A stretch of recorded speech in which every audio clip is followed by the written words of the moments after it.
Welcome back. It is a new episode of New Start Monday Knits. I have got some exciting things to show you. I feel like I haven't got a whole lot of knitting done this past week, but we'll see. I'm sure I'll probably still have tons to talk about. Let's start with this week's New Start project. I'm going to adjust the camera just for a sec because it looks, I don't know if it's just me, but I think we're crooked. Okay. So did you guys vote over on Instagram? I posted 2 pictures of the new Leo and Roxy basic yarn. I have to cast it on. I've had it for a whole week now, and I have just been looking at it. It's been sitting on my work table, and I've been eyeing it up. And of course, all those beautiful colors definitely say color work project. Hey, Susie. Oh, you voted? Okay. What color did you vote for? So the 2 colors that I know I wanted to knit were the navy. Hey, Kayla, how are you? Happy Monday. Got to get my Mondays and Friday. I almost said happy Friday. Start of the week, not the end of the week this time. Okay, so I've got the navy. Hey, James, how are you? So Leo and Roxy Basics, this new sock yarn, the 7525 Superwash Merino. Really nice and soft.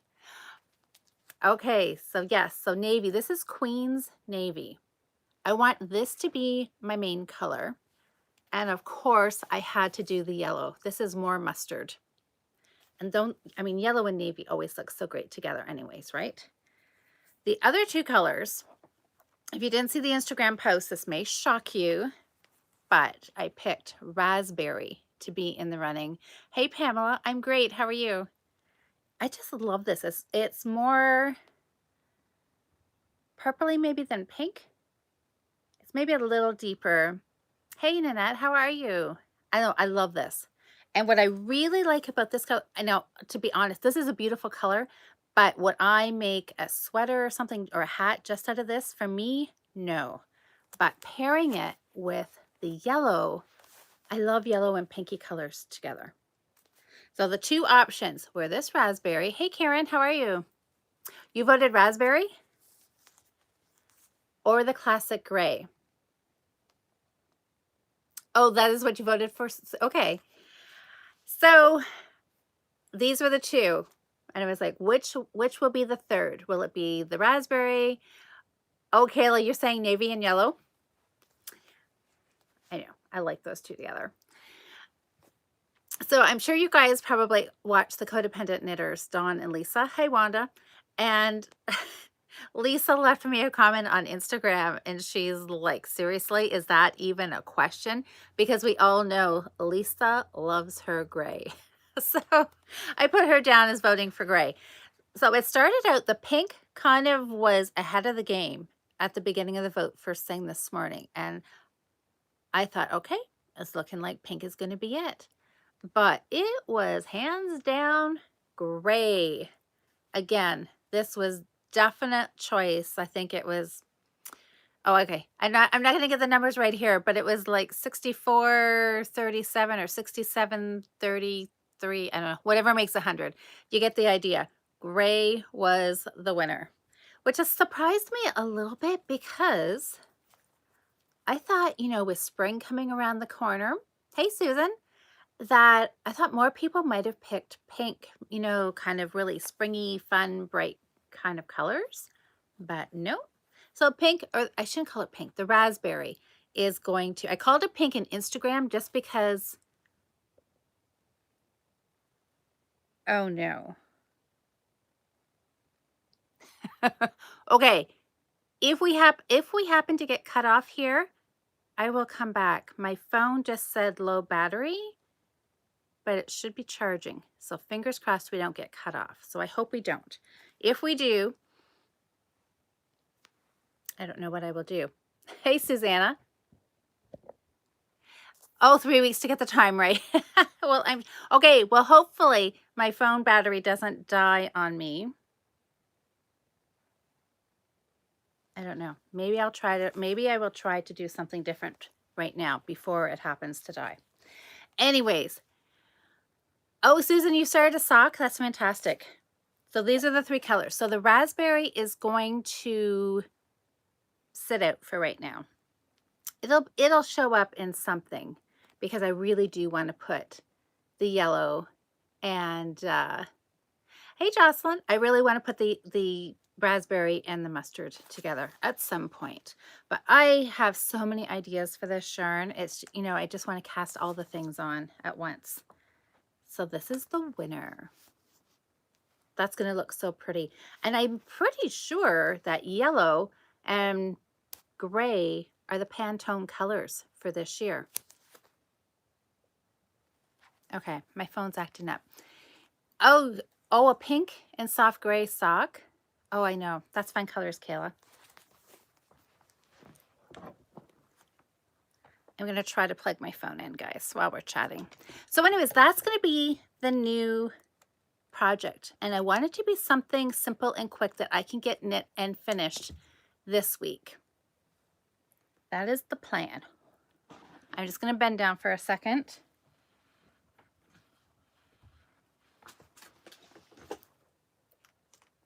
There. I just plugged my phone into a different cord. So fingers crossed we will have no tech problems. So those are the 3 colors. And last week I had said it was going to be a hat. It's going to be a hat or a cowl or probably eventually both. But so I'm going to wind this up tonight. After we're done chatting, that's the first thing on my list is to wind it. I'll find a 16-inch needle. I will do a gauge swatch and I will do it in the round, or I'll do my cheater in the round. And I have a pattern that I want to put in. It's kind of a circle-y pattern with like a wave kind of pattern over top. And I have a feeling that I want to call the pattern design full circle. So we'll see. You will see next week. I'll post some pictures over the next couple of days. Tomorrow's picture will probably just be the cast on with the navy, and then we'll get into the fun stuff with the colorwork pattern. I'm really excited, and I'm excited to do it in fingering weight.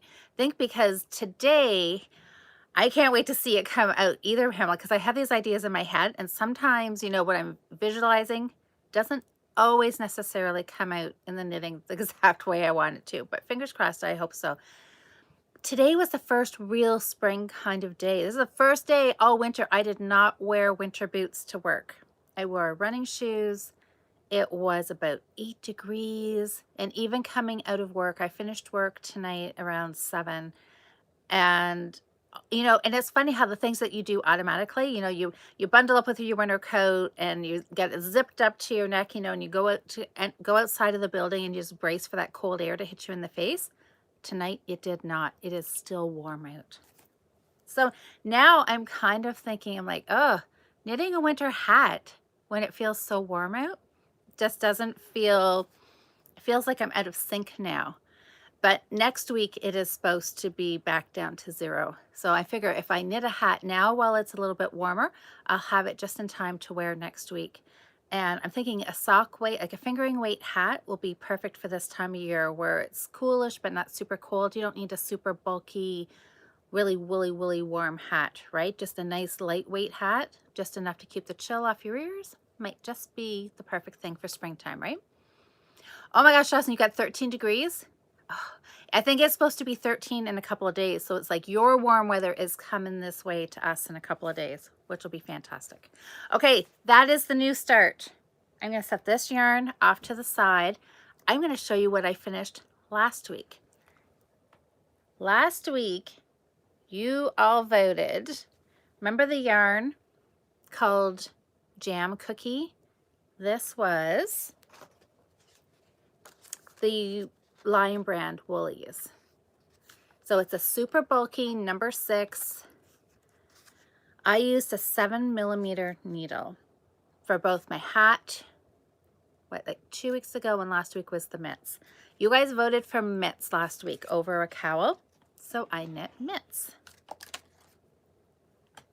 And here they are. I have one tail. Before anybody says they're not totally finished, I have one tail I didn't weave in, and I left that on purpose so we could talk about the cast on edge. But there they are. These knit up so fast. In a weekend. I did one on Saturday and I did one on Sunday. I used okay, let's walk through the whole mitten. I didn't use a pattern. Okay, and I'm going to say this, and you guys are going to laugh when I say this, but I did not do an actual gauge swatch to start my mittens. What I did, I just kind of took the hat. This is really crazy. I can't even believe I'm really telling you this. But I just literally put my hand in the hat because I knew I wanted the same ribbing and kind of estimated it. Pulled my hand out, counted my stitches. So it was like an estimated guess. And it still ended up wrong, but that was okay because I knew I was just kind of playing around, right? You know how some people will say a hat, mittens, a sleeve, you might as well just cast on and use that as your gauge swatch.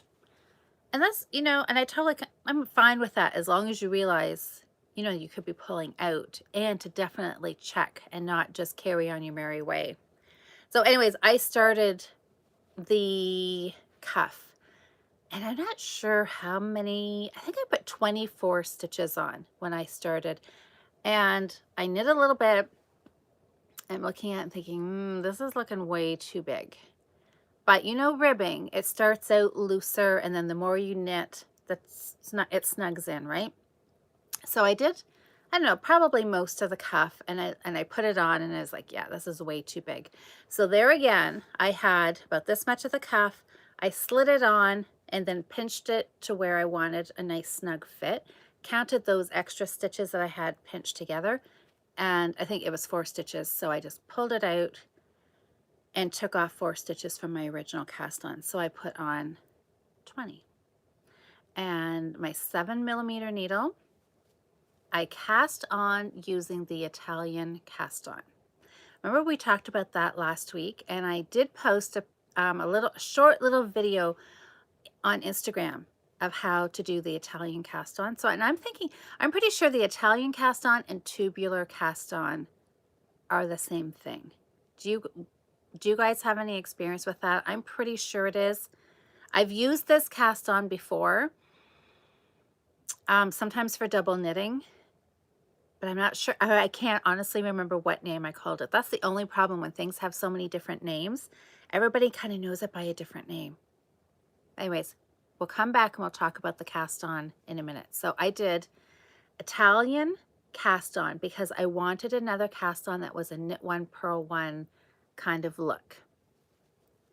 All right, I'll give you a look at the cast on. There's the bottom edge. It's reversible, so the inside and the outside both have that kind of a ribbed look to it. And so then I just carried on, knit one, purl one. I don't know, I got carried away ribbing, to be honest. I was going to do a couple of inches, and then I thought, oh, I'll do 2.5, then I'll do 3, because I do like a long cuff, right? Because nobody wants a skimpy cuff, because you don't want wind or snow. Sorry, I dropped my mat. You don't want anything going and getting your hand, so if you're doing ribbing, you might as well do a little bit longer. Well, I did 3.5. I just kept going. So anyway, so mine ended up 3.5. I increased an extra 4 stitches. I just kind of figured one kind of each side, and I knit a few rows, like 4 rows. I did like a 1 row increase for the thumb gusset. So I just ended up with 3 stitches as a thumb gusset, just to give a little extra room here in the thumb. Put those on a stitch holder, carried on, did the body of the mitt just in plain stockinette. I had mentioned last week I was going to do the button stitch on here, and I decided against it because I don't know, I just kind of liked how this yarn was striping up. But I'm going to come back to the button stitch too, because I did play around with it, but not on the mitten. So this was just plain stockinette. Is really warm, even though this is a 80% acrylic and 20% wool. It's really nice and warm. It's really thick and warm. What I did kind of different on the top is how I finished the mitten. Different than I've done mittens before, and I don't know why I haven't done this on other mittens. I finished I don't know, can't really even tell on here, but I finished this the same way as I did the hat. And like I gathered decrease. So here can you really see? No, well, see, you can't really see decrease lines. I was going to say, I think you can see one right there. But this is a little different. You know, normally I always finish my mitts. I'll make sure I have an even number of stitches that's, you know, divisible by 6 or 4 or something. And then knit, you know, knit 4, knit 2 together all the way around, a plain knit round. Then go down a stitch, knit 3, knit 2 together, knit 3, knit 2 together all the way around. Plain row, go down a stitch and be knit 2, knit 2 together, knit 2, knit 2 together, plain round, knit 1, knit 2 together all the way. You know, you get what I mean, right? And then that gives you those definite decrease lines all the way around. I didn't want to do that. I don't know, because I don't know if I necessarily love the way that looks, even though that's typically how I do it. The other way to close your top of your mitt is just like a sock, where you've got your front and your back of your mitten, and you do a decrease on front and back on this side, and front and back. So you've got a decrease, decrease, decrease, decrease, just like you do a sock toe, and it ends up coming up, and then you can Kitchener stitch it closed. But I don't want to do that either. So this one is finished just like the hat. I knit this until I was just above the pinky finger. And then I just went around, did one round, knit 2 together, knit 2 together, knit 2 together, all the way around, plain knit round, and then I did a decrease round again. Knit 2 together, knit 2 together, knit 2 together, all the way around, one more knit round. So it's 4 rounds for decreasing the top.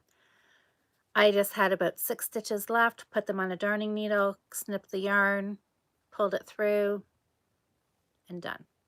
Which is exactly how I finished the top of the hat. Just, I don't think I did quite as many. I think I only did 1 decrease round and called it done.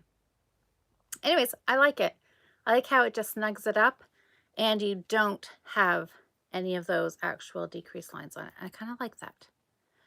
And then I went back, picked up some stitches for the thumb. It did take me 2 tries for the thumb. The first time it was a little too snug, so I pulled it out, came back, picked up, I snuck in 1 extra stitch in there.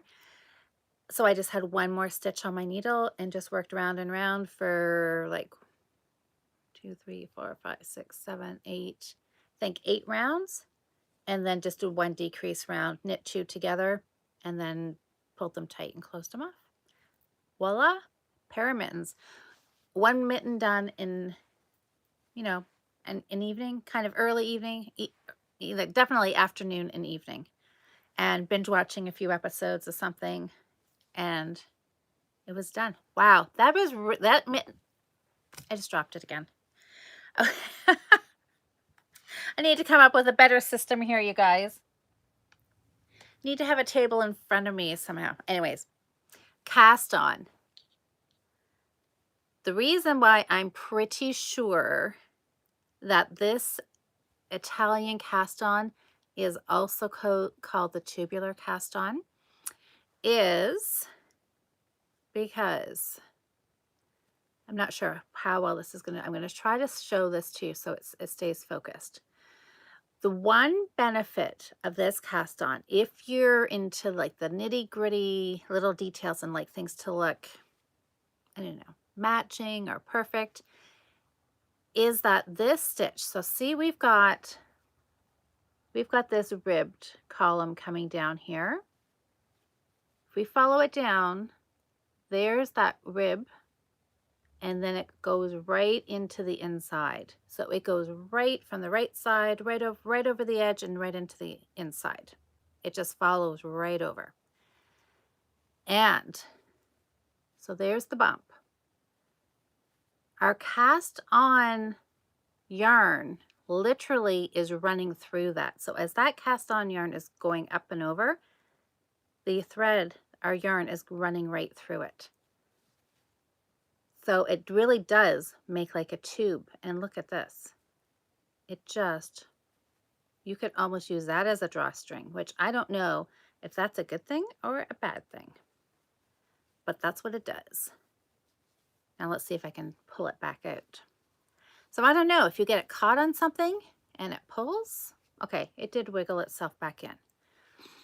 So if I was comparing these two cast-ons, which one do I like? It has a good amount of stretch, but right when I get there, it's like I hit the end. It's like that thread, I call it thread, the yarn that's running through those stitches. You can tell where I hit the end of it right there. But I suppose you don't really need your mitten to stretch it too much more than that. So let's kind of compare the look. This one here was the alternating cable cast on. So we did a cable cast on and we put on a cable cast on knitwise and then a cable purlwise. Knit and purl, knit and purl.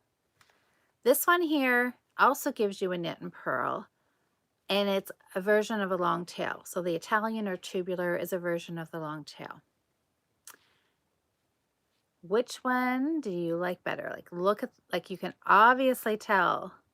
Okay, I have a piece of paper here. I just tucked this in here just so I can come back. I don't have to remember. So this is just telling me the yarn, the needles, exactly what I did for the pattern and what the cast on is. So I'll try to tuck it out of the way. But I think absolutely for sure this is a much neater looking cast on than this one. I don't know if it's because I knit loose that it looks a little wonky in places, but it does feel, it's definitely stretchy. It looks like knit one, purl one, but it feels almost a little flimsy around the edges, and it almost kind of looks like it's flaring out a bit. And hi. So I almost think I like this one better. This one, the alternating cable cast on doesn't give you that continuation of your stitches going right around your cast on edge, but the only time I could see you really would want that is if you did use it for double knitting and you had a reversible fabric. And then you're going to be seeing the right, one side and the other side. For a hat, mittens, you're not going to see that. And this one here, the cabled cast on, it has a bit of a texture. You can see the stitches zigzag back and forth. And I kind of like that look. It has a good amount of stretch to it too. Maybe, I would say maybe even a little bit more than the tubular or the Italian cast on. I think I like the look of it better. But it was slower to cast on.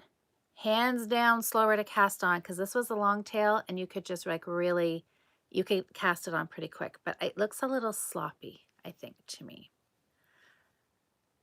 So that's my take on that. That's that. But, it was fun, and I might do this if I was doing double knitting. But otherwise, oh, Nicole, you're saying cable for sure. I think so too. I think so too. And I have to say I was surprised because I am like a die-hard long tail cast on knitter. I like the stretchiness, I like the durability of it. But I would, if I was doing something knit one, purl one, I would definitely do the alternated cable. I like it. I like how you get an actual knit one, purl one look on the cast on. The long tail cast on, it always, to me, it has, I always call it like a braided look. You have a solid strand going across there. And I have learned to embrace that over the years and think of it as decorative, but really deep down, it bothers me that it is solid and then you've got ribbing.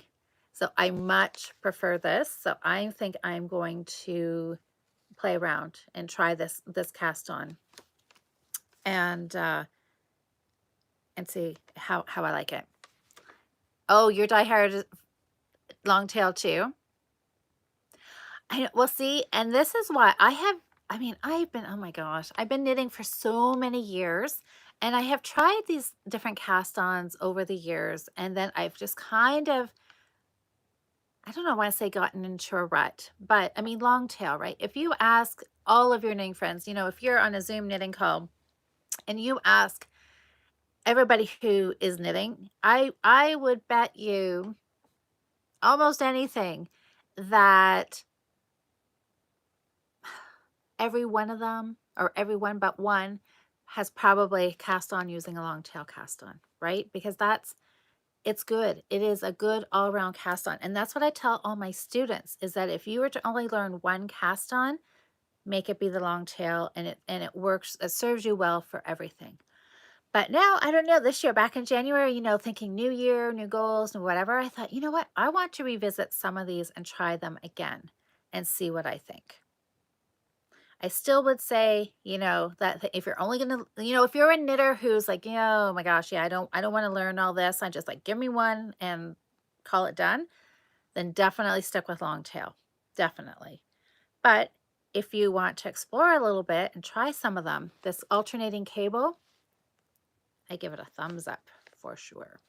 Okay, that was a lot of chat about hat and mittens. But anyways, look at this. I now have like a matching set.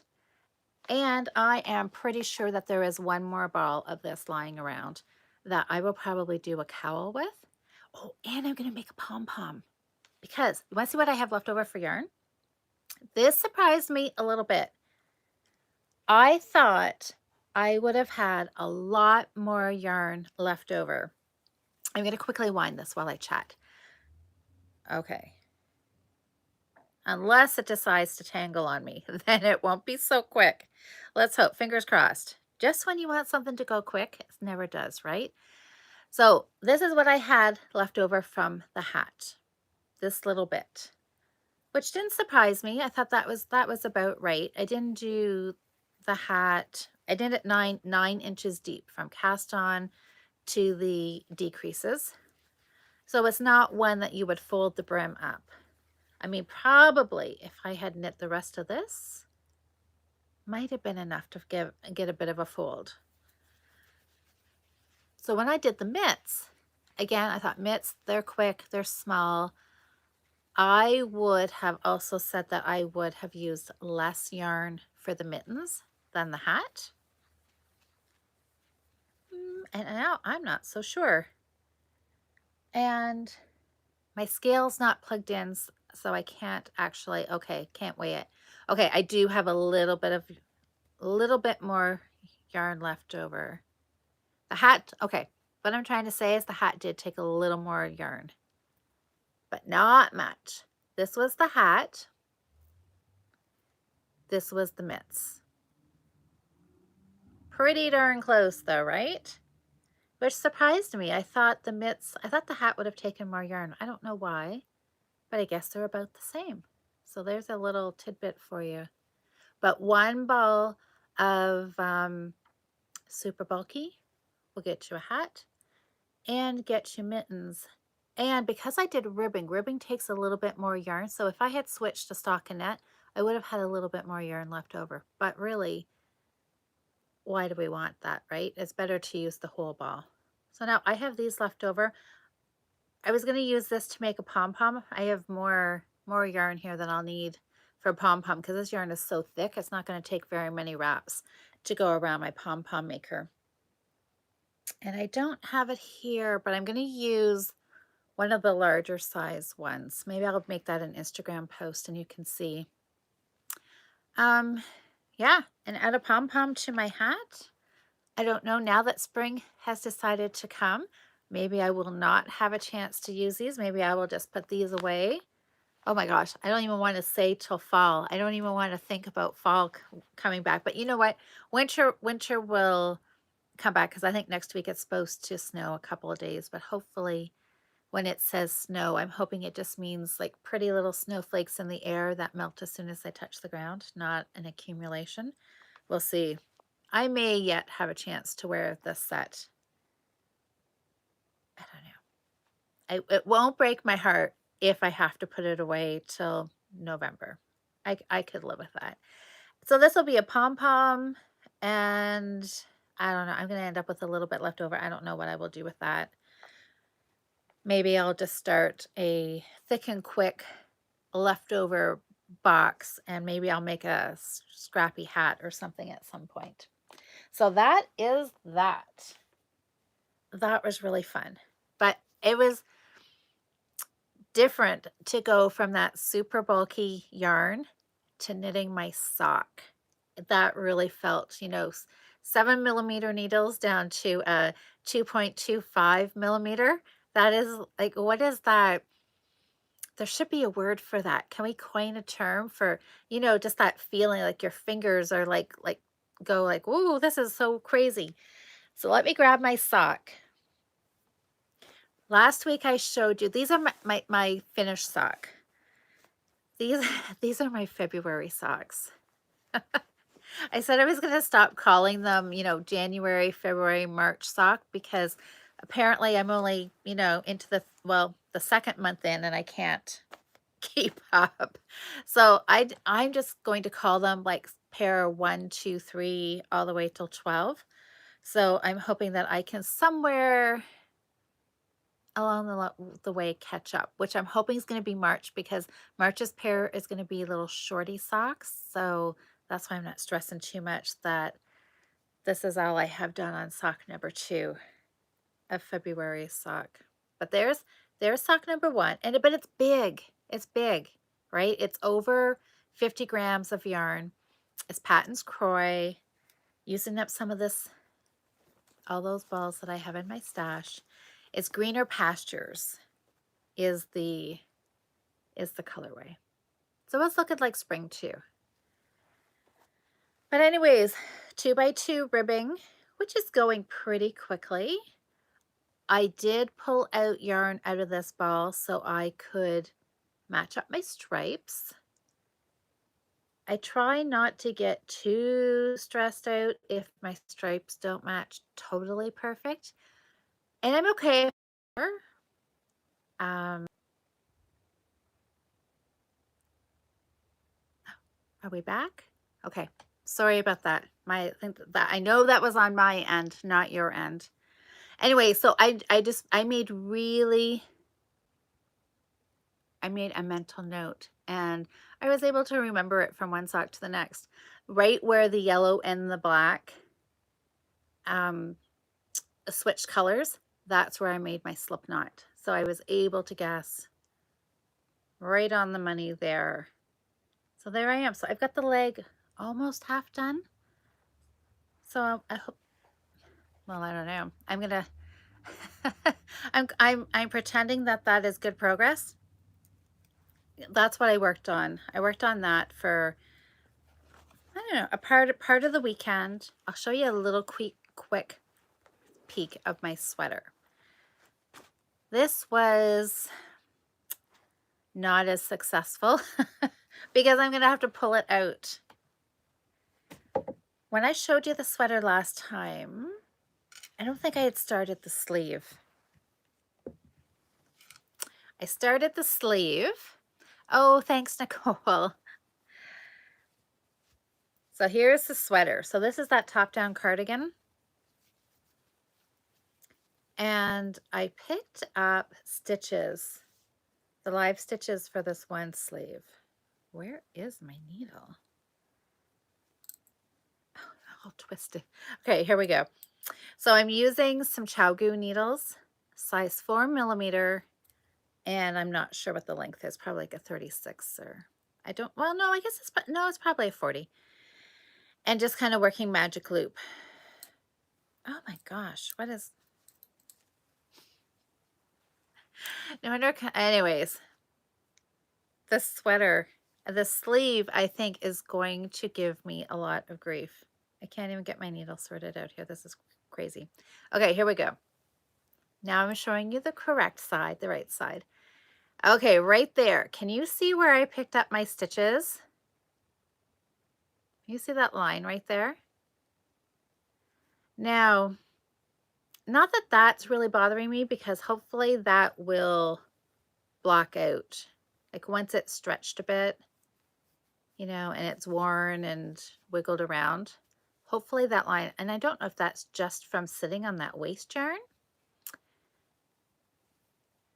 Oh, James, you were knitting so much, James. This is fantastic because you said you were working on hats.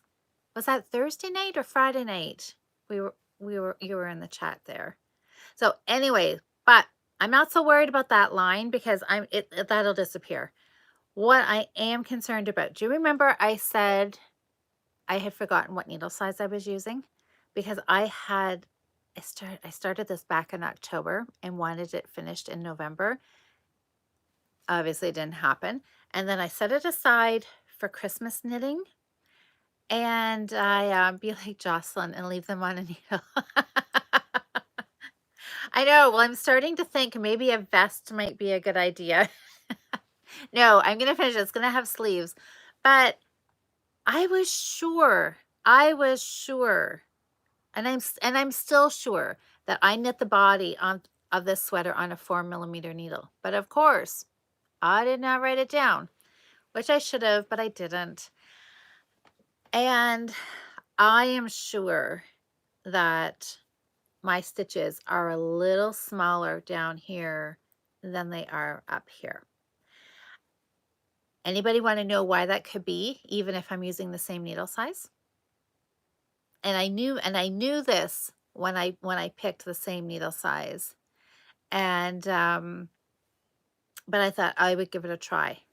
So the body was knit flat. I knit and I purled it. Oh, what's that? Never worry about picking up stitches. Oh. So the body was knit flat. I knit and purl stockinette. Now for the sleeves, it's in the round. So stockinette is only knit stitches. And quite often you have to change your needle size for that because your tension can change. So I know you guys are all going to sit back and you're going to go, oh no, she's going to talk about gauge. And not too much, but just the fact that that can change when all of a sudden now I'm not purling and my purl stitches are a little bit looser and my knit stitches are tighter. So now that I'm just knitting for stockinette, my stitches are a little tighter. So I think I'm still positive that I knit the body on a 4mm. I'm sure I did. So I think that's just the difference now is that I am knitting in the round to still get stockinette stitch, right? So I am going to pull this back out. I'm going to go up to a 4.5 and start again. So all I had done so far, it called for, you can see I've got my stitch marker in here. Oh, okay. So even in the round, yeah. So you're saying, yeah, you have same thing. Sleeve tension is always different. And I am terrible for ignoring that gut feeling, right? Like I'll know that little voice in the back of your head's telling you something, and I'll be like, yeah, it'll be all right. Oh, I think it's because going to DPNs. And you know what? That can totally do it too. Even in the round, if you go from magic loop to DPNs, it is just the tension and how you're holding the needles. Anything can really change it. So anyway, so I knew this was a possibility, but it was that denial where I'm like, oh, it'll be okay, it'll be good, or I'll try to knit looser, which is a big, which I is a joke, right? Especially for me because your tension is your tension, and you can try to knit looser, or you can try to knit tighter, but eventually you just fall back into that same old rhythm. It's like being left-handed or right-handed. You are what you are, right? Hey, Nancy. So anyways, it's no big deal other than I'm just counting this almost as like a gauge swatch testing. And yes, I know. I know. Same thing. That's right. Yeah, putting in a lifeline. Yeah, no, who needs those? You know what? I know. I typically do put in a lifeline if I think I need it. Hey, Walter, how are you? Sunny Montana. Oh my gosh, I would love to visit Montana someday. I would love to. I know. It's we all have those things, right? We know what we should do, but we what do I want to say? We take a chance, right? We just kind of wing it, and but it's okay because now I know, and because you never know unless you do it, right? I could have went with my gut feeling, and I could have grabbed a 4.5. I could have started it, and my stitches could have been too big, and I would have had to take it out and go back to the 4. So, 50-50 chance. And I did an inch, and then I did one decrease round. And I pretty much knew as soon as I started that it, the stitches looked too small. So I was going to actually measure them to see, but I can tell just by looking at it. And it's bugging the heck out of me. So I'm just going to change it. So that's that. So the sweater, I got a little bit of attention, but, oh, Walter, you're working on some works in progress. That is good. Get those guys finished up, right? So I got some knitting on it. Whoa, that needle. And yeah, now I'm on track. Now I know that with this yarn and whatever, that yeah, I have to go up a needle size. So that's fine. I will just take a look through my needles, and I will find one, either a magic loop or a 16-inch needle, and I will carry on. And yeah, that'll be fun. Anyways, sweater. So that'll be fun. Two more things. I got two more things to chat to you about. Socks. So I just showed you my sock. So if you weren't here over the last couple of weeks, either in the Fiber Friends Friday night group or the Fiber Friends podcast that we did on the weekend, I could check back my videos. You're right, Nancy. I thought about that too, but then that takes away valuable knitting time. And actually, somebody did that for me for my Icefall sweater, because when Jocelyn and I did our podcast Thursday night for our whips that we're working on in March, I pulled out a sweater, and then all of a sudden realized, I'm like, oh, I don't, there again, I don't know what needle size I was using. And I was like, wait a sec, what yarn did I use? Because I need to find the ball. All it needs is the front band put on it, and I'm done. I just need to find the ball. And I can vision the ball. It's in a cake. I'll see it. I'll recognize it as soon as I see it. But I'm like, was that Cascade 220 or was that a Barocco? And Diane, who was watching, she actually went back through my Instagram posts and found where I had posted a picture of the yarn with the ball band. And she's like, hey, Louise, this is what you used. So I'm so glad somebody's keeping me accountable.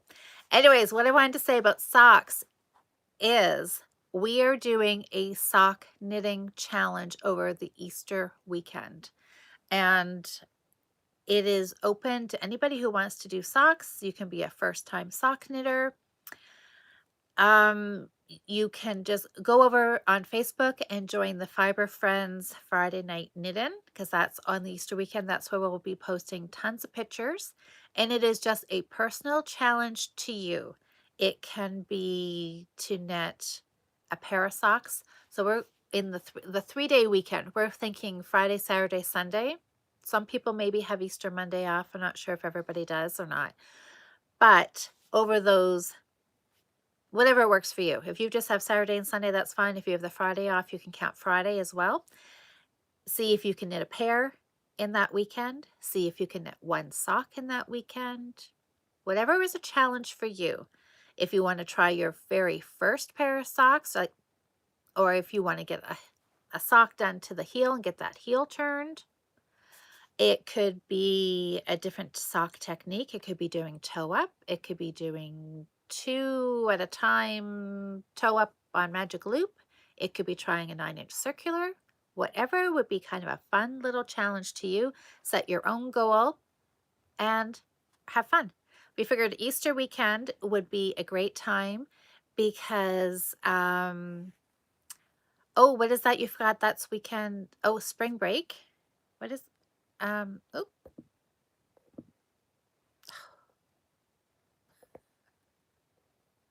all right. What did I do? There we go. I get myself in trouble when I start touching the screen. Oh, Teresa, you just finished 3 pairs of socks. Oh, for your sons for Christmas. It was your February knitting. So is that Christmas coming up, or is this for an IOU for Christmas past? Because that's normally what I do. Oh, it's going to be crazy in the house. Oh, spring break for wind down for the niece. Okay. Jocelyn, it'll be fine. It'll be fine. You can do your sock. Whatever your challenge is, you can get it done. I know you. You can do it. So anyways, so that's the sock knitting challenge. So that is still Christmas coming up, Teresa. Oh my gosh. Good for you. Send some of that send some of that organizational vibes my way, please. I know, Susanna. I know. Don't touch the buttons. I know. I'm going to try not to. So anyways, that's what this skein is sitting here to remind me to tell people about the sock knitting challenge. So we still have but at least 3 weeks before Easter weekend. So you can kind of think of a pattern, and that could be a challenge too. It could be a different pattern. If you've always just done a vanilla sock plain pattern, if you want to try something that's got lace or cables or color work socks, that would be a fun challenge. I think this might be, I don't know. I haven't totally decided. I'm gonna I'm I'm gonna use every day of these three weeks or whatever we have to figure out. And the night before, the Thursday night, I guarantee you I will be deciding then what I'm going to do. But this yarn is nice and bright. I know it's not real springy because it's not pinks and purples and it is maybe a little more fallish color, but it is still nice and bright and happy looking. So this may be the skein that I use for my challenge. And so what my challenge is, I want to knit 1 sock in 1 day. I don't know if I can do it. If you look at my February socks and the progress I've made on that, I don't know if I'll be doing it, but I'm going to challenge myself. Even if I could get a sock done in the weekend, that would still be a good thing for me. Okay, button stitch. I told you that I had played around with the button stitch. Have you guys ever seen it? Have you heard of it? I'm wondering if this is a stitch that probably, like most things, goes by different names, but look at this. I really like this. I know you guys, if you followed me or watched me for probably even for a short time. Oh, Susan, what you can do the heel flap, then go wrong on the decreasing. Oh, and you know what, Susan, for me, okay, I'll talk about the button stitch in a second. For me, the decreasing, I mess mine up lots of times too, to be honest. I, I think I have a very short attention span, so I have to keep really, really close track of if I'm on a decrease round or a plain knit round. And then I really try to get those decreases done right away. And because I know, because sometimes I will get partway around and I'll be like, dang, am I decreasing or am I playing knit round? Like, you know? So sometimes I'll go back and read my stitches and I can usually tell. But, oh, you finished a lot with this stitch? So, oh, what is this, James? You crocheted a hat and took 1 hour. Oh my word, you were speedy. So anyways, yeah, so sometimes my sock decrease rounds aren't always perfect. And, I don't think it matters too much. Okay, Teresa, if I could make a sock in a weekend, that would be great. Just not enough time. I know. See, and you know what? And for me, Easter weekend, I think I got sidetracked. Big surprise there too. We picked Easter weekend because most of us are still probably in some version of lockdown and, staying at home and probably not getting together with family. So because I know for us, our Easter will not be happening in the next few weeks. So with that, this might be something good to do over the long weekend, right? Well, instead it would be kind of a bummer, right? That we're home and not normally. Yeah, well, anyways, you know what I mean. It'll give us something fun to do, right? Instead of yeah, not being able to maybe celebrate Easter the way we normally do. We can be sock knitting because that's a lot of fun too, right? Anyways, button stitch. I love this stitch. Look at the texture on this. One of my really early mitten patterns had this pattern on it, and I haven't done anything with it since. And when I started knitting those mitts last week, somehow I immediately thought of this pattern again. I thought, you know what, I should play around with this some more. So this is my gauge swatch. This is just, oh, Nicole, you like that? I know, button stitch, and it is so easy to do. I just pulled this out of my stash, dishcloth cotton, just because I love the color.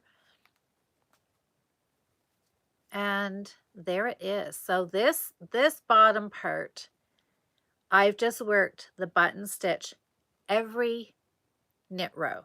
So I've worked across the knit row doing the button stitch. I've turned it around and I've purled back. I just put 2 garter stitches on each side. Then came back, worked a button stitch row, and purled a row. And I like it how, and I made a columns because you can alternate, like you could move these and offset them, but I just like them in a column. Up here, I wanted to see what would happen if I put a plain knit row in here. So I've done this every other knit row, and just to space them apart. And they look like, I don't know, almost kind of like a bauble kind of look, but not quite. I think they're really fun. Yeah, Teresa, it's lovely and it's easy to do. I mean, okay, this is what I want to say. It's easy to do, but it's not super fast, right? Because, like if you're just doing stockinette or garter, you can just go a mile a minute, right? And zoom.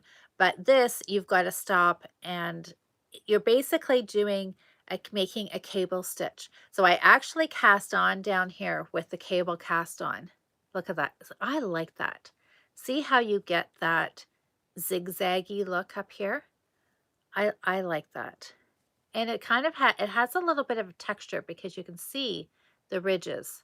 Like it really makes like a knit one, purl one, like a ribbing look to it there. So I did the cable cast on, and then you actually come across,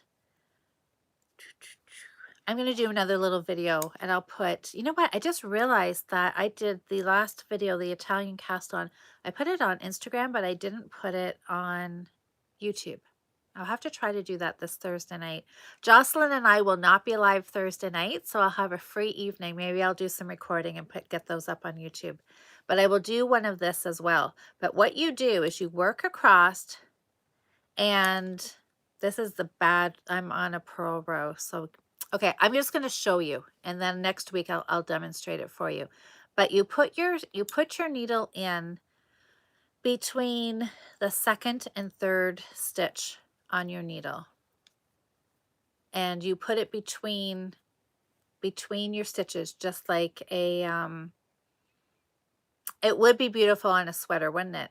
So you put your needle through between the stitches, just as if you were doing a cable cast on, and then you wrap it and you pull it through.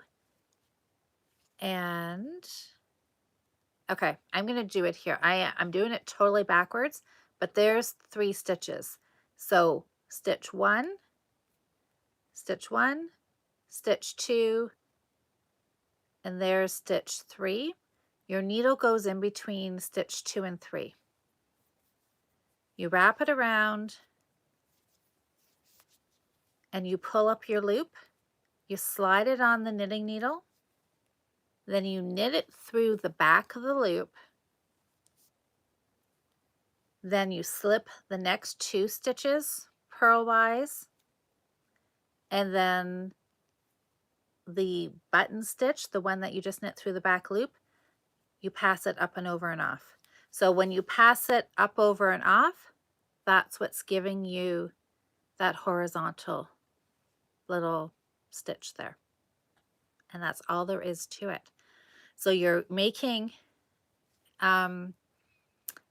making that new stitch with the cable, putting it on the needle, knitting through the back, slipping those next 2 stitches off, and then the brand new stitch that you just made, you pass it up, over, and off just like you're casting off.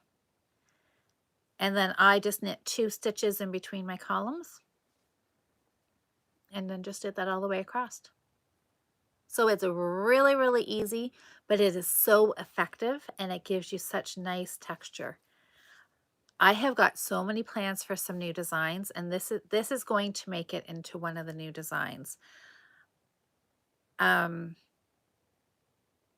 have 2 ideas for it, so we'll see. I may try to incorporate it into one of the spring shawls that I'm doing, but I think this definitely kind of lends itself more, I feel like, to fall, because it's heavy and dense and it's bulky, like just like a cabled.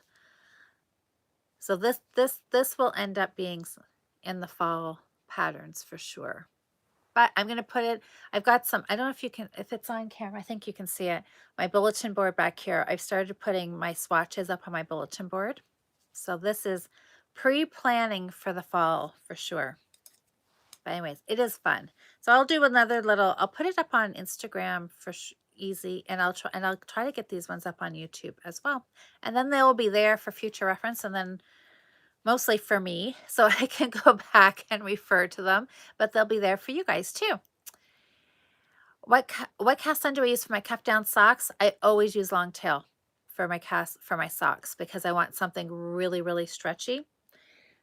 Somebody was asking me about the alternating cable, if I would use that for my socks, and I would try it. But you know what? If I was going to use that alternating cable, I would do a little bit for the cuff, and then I would really try and slide it over my foot, because for socks, you really want lots of stretch to go over your heel and your instep, so you don't want anything really snug. But yeah, I always use long tail for my socks. You're doing a teddy bear too? Oh, intarsia patterns. Intarsia's lots of fun. Yeah, sure, you're no problem. So that is all the knitting I had. Wow. I thought, hey, Karen, how about Karen? No. Okay. I have,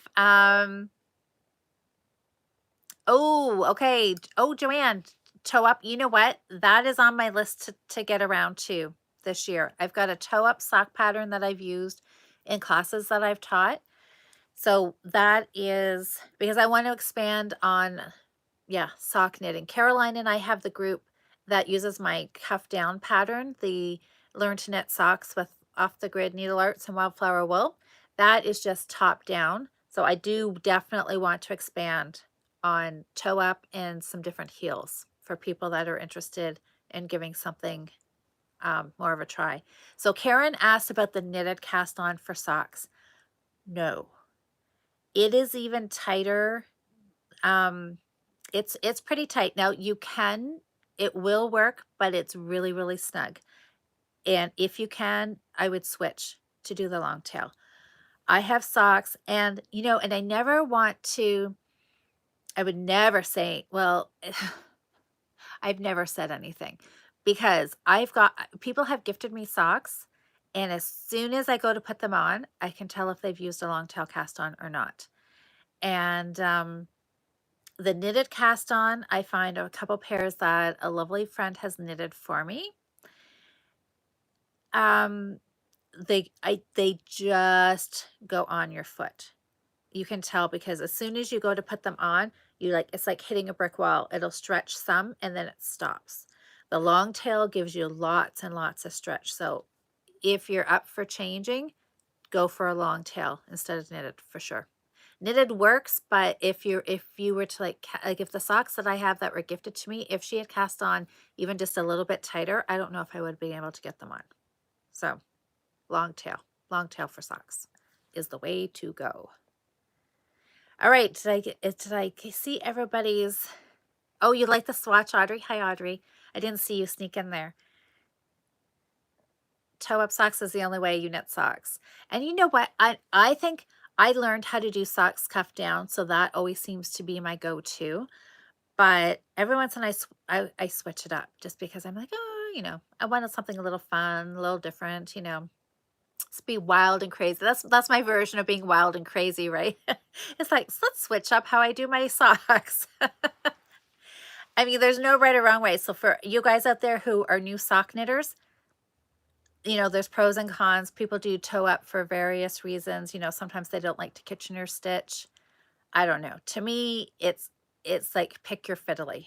It's either you Kitchener stitch or you've got to fiddle around doing what's it, Judy's Magic Cast On, which isn't hard either, but it's a little fiddlier than just casting on for cuff down socks. So I just say learn it all, experiment and have fun with it all because it's all fun. And if there's one way you absolutely do not like doing, then don't do it. Don't do it again, right? But I say try it all at least once. Okay, so I think I've answered all the questions as we were going. So that is it. And so I wanted to keep this at an hour and we're right at an hour. So thank you everybody for coming and visiting with me and for all the comments. It's been great chatting. So how about we go for like 5 more minutes here. So is there anything else anybody's knitting on that they haven't said? Oh, you just hate running out of yarn. See, that's a good way for toe up for sure, is then you get all the important bits like your toe, your foot, the heel. You've got that. Um, you've got that covered, and then the length of your leg, yeah, it ends up being whatever you've got left over. Once you've knit socks enough, and if you're using the same yarn or the yardage, then you've kind of have an idea. So like I know for me, I have a fairly small foot. So I never have to worry about running out of yarn. Only time I worry is with men's socks. Oh, Susan, ear warmer headbands, fantastic. Is if I do a large sock, like a 72 stitch sock, and I want a tall leg and somebody's got a big foot, then that concerns me a little. Oh, grandson sweater. Was that you, Teresa? Okay, I'm going to touch the screen. Yikes. Grandson sweater. Oh, that's fantastic. MJM, you're making, socks with Lion Brand Sockies. You know what? I don't think I've ever used Sockies. I know I have lots of it in my stash. I can see it from here, but I don't think I've ever actually used it. 9.5 shoe size, and I like a longer sock. Yeah, so see, Joanne, then I could see. And a lot of my sock knitting in my like up until the last couple of years, almost all my sock knitting has been with Patton's Croy. And they have small, what do I want to say? I wanted to say they're skimpy on their yardage. They have less yardage than hand-dyed sock yarn, but they're also the yarn's a little thicker too than other hand-dyed yarns. So that's because I know like the socks that I'm doing, my February socks, I have 350-gram balls for those. Yes, I know, Croy. I know. I wish they would add a little bit, but I guess if they do, then they've got to put the price up and blah, blah, blah. What is. So yeah, so that's always the thing. If you're using Croy and you're making big socks, buy 3 balls. Buy 3 balls. Yeah. But you guys should kind of get to know. But if you stress about it, then do toe up. That's an easy way to get around it, right? Yeah. I know there's so many ways and so many heels and I know we could knit socks forever and ever and ever, right? And never have to knit the same pattern and never be bored. There's all kinds of fun things to do with socks, which are great. Well, guys, all right. I think this is it. I think we're going to wrap it up. And I'll come back next Monday again and show you the new design. I am so excited for that. I don't know if you love Croy except for trying to get them to match. So I'm going to see what I get done on this. I have a feeling that this new design is going to take over all my knitting. I knew what you meant, Joanne. Teresa, I'm so glad that you came.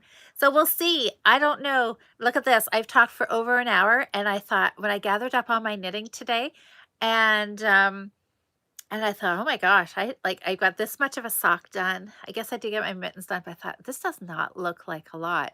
And but I still managed to talk a whole lot about very little. So, anyways, I'm so happy that you guys joined me. Thanks. I know, Joanne, it's autocorrect. I know. I know. It does it every time, right? Um anyways, I'm hoping for a great knitting week this week. Monday, my work day went exceptionally well today. So I've started off the work week great. I'm ending up Monday chatting to all of you. I've got new sock yarn, the new Leo and Roxy. I've got the raspberry here again. Even though it's not going to get wound up, I've got this to play with, so I'm really excited to try out this new yarn. I've heard Noelle from Knits and Pieces. She's got a sock finished out of this already, as Noelle does. And oh, Nancy, that's a fun pattern. And she also really loved it. So I can't wait to try it. So who knows, my sweater may not even see the light of day this week. And that's all right. I'll get back to it again. So everybody have a fantastic week. Get lots of knitting done. And I'll see you back here next Monday. Happy knitting, everybody.